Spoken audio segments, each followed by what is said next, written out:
So, chapter 1, the beginning. This title is titled Mastering. I don't know where that came from. Matter, Measurement, and Problem Solving. And this chapter is really important. So the book starts out with some kind of thinking questions. What do you think? What do you think is the most important idea in all of human knowledge? It's like we could probably have as many answers to that as there are people, right? I mean, how do you narrow human knowledge down to the one most important idea?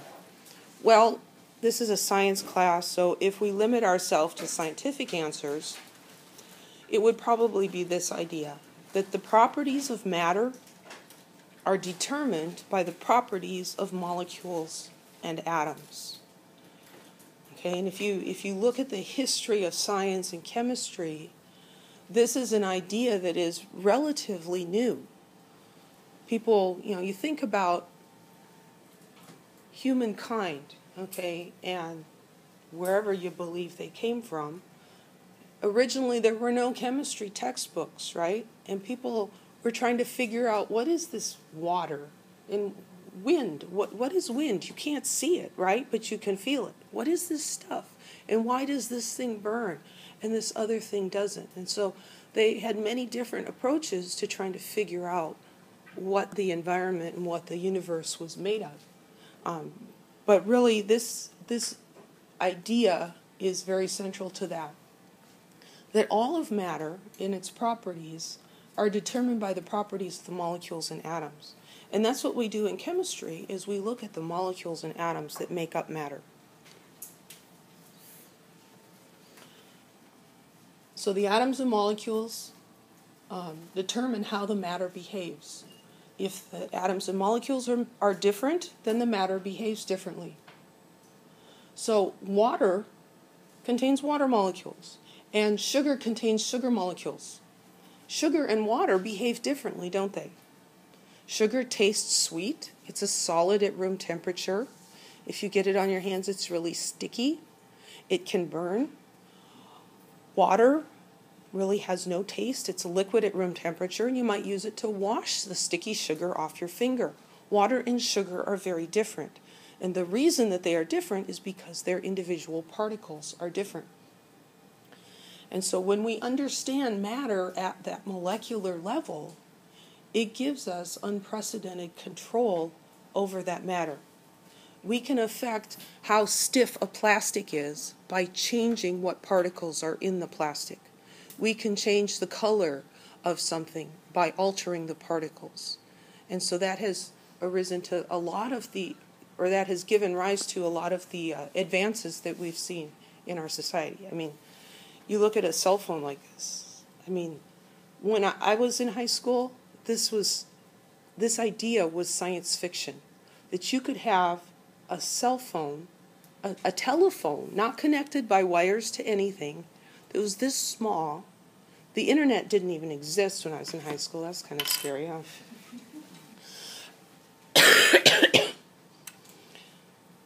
It's craziness. It's absolute craziness. 100 years ago, they were just kind of figuring out electricity and stuff, but the idea of calculators, people added on their fingers, or they used an abacus, right? All these, what makes this possible? What makes microcomputers possible is an understanding of the particles of matter that they're made of.